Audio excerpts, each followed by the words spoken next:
সলাতরত অবস্থায় সাদল করা নিষেধ। সাদল, সাদলটা কি? সাদলটা দেখবেন অনেকে নামাজ পড়ে একটা রুমাল বা একটা মাফলার দুই কাঁধের উপরে দিয়ে এই সামন্দের ঝুলাই দেয়, এরকম এভাবে দিয়া দুই পাশ দিয়ে ঝুলাই রাখে। এটা নিষেধ, রাসূল সাল্লাল্লাহু আলাইহি ওয়াসাল্লাম নিষেধ করেছেন। সালাতরত অবস্থায় এটা করবা না। তোমার ওইটা যদি পরা প্রয়োজন হয় তা ভালোভাবে পরে নাও, আর নাহলে এক সাইড বের হোক আর এক সাইড কাঁধের পিছনে দিয়ে নাও, আর নাহলে পুরো খুলে রেখে নাও। কিন্তু এইভাবে তুমি ঝুলাইয়া রাখা এটা নিষেধ। হাদিস কি আসছে দেখেন, নাহা রাসূলুল্লাহ সাল্লাল্লাহু আলাইহি ওয়াসাল্লাম আনিস সাদলি ফিস সালাত। আল্লাহ রাসূল সাল্লাল্লাহু আলাইহি ওয়াসাল্লাম নিষেধ করেছেন তোমরা সালাতরত অবস্থায় কাঁধের দুই পাশ দিয়ে পোশাক ঝুলিয়ে দিবা না। তাহলে আমরা কি পেলাম? দাঁড়ানো অবস্থায় থাকি, রুকু অবস্থায় থাকি, সেজদা অবস্থায় থাকি, কাঁধের দুই পাশে মাফলার, গামছা এগুলো ঝুলাই দেওয়া যাবে না। আচ্ছা, আরেকটা কথা আসছে, আল্লাহ রাসূল সাল্লাল্লাহু আলাইহি ওয়াসাল্লাম নারী এবং পুরুষ সবাইকে নিষেধ করেছেন নামাজরত অবস্থায় মুখ ঢেকে নামাজ পড়া যাবে না। পুরুষের জন্য এই বিধান, নারীর জন্য এই বিধান। তবে নারীর জন্য একটা সময় হালকা হবে, যখন নারী পুরুষ একসাথে জামাতের সাথে সালাত আদায় করবে, অথবা নারী সালাত আদায় করতেছে আশেপাশে পুরুষ আছে, তখন সে মুখ ঢেকে রাখবে। কিন্তু যদি কেউ না থাকে তাহলে মুখ ঢেকে সালাত আদায় করা যাবে না, নিষেধ। আর পুরুষের জন্য স্পষ্ট নিষেধ, মুখ ঢেকে সালাত আদায় করা যাবে না। এই হাদিসটা আলোচনার তুঙ্গে এসেছিল বাংলাদেশে যখন করোনা ভাইরাস শুরু হয়েছে, তখন মাস্ক দিয়ে নাক ঢেকে তারপরে মুখ ঢেকে আপনারা সালাত আদায় করেছেন, তাই তো? নিষেধ, নিষেধ তো নিষেধ। করোনা ভাইরাস আসছে চলে গেছে, অনেকে শরীয়তের বিধান উল্টায় দিছে।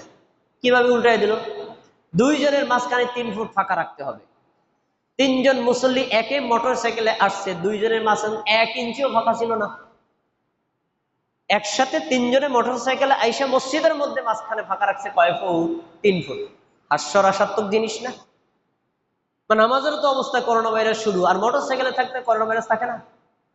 ইসলামী শরীয়তকে এভাবে অবহেলা করা যাবে না।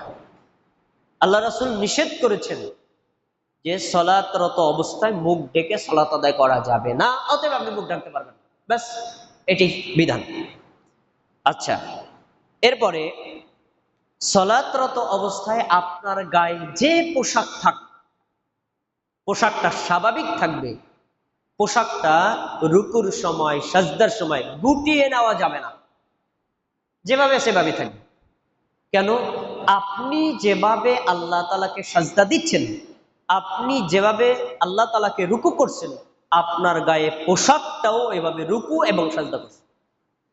হাদিস দেখেন, আব্দুল্লাহ ইবনে আব্বাস রাদিয়াল্লাহু আনহু বলেন, রাসূল সাল্লাল্লাহু আলাইহি ওয়াসাল্লাম নিষেধ করেছেন, রাসূল সাল্লাল্লাহু আলাইহি ওয়াসাল্লামকে আল্লাহ তাআলা আদেশ করেছেন যে তুমি 7টি অঙ্গে সাজদা দেবা। রাসূলের আদেশ মানে আমাদের সবার জন্য প্রযোজ্য।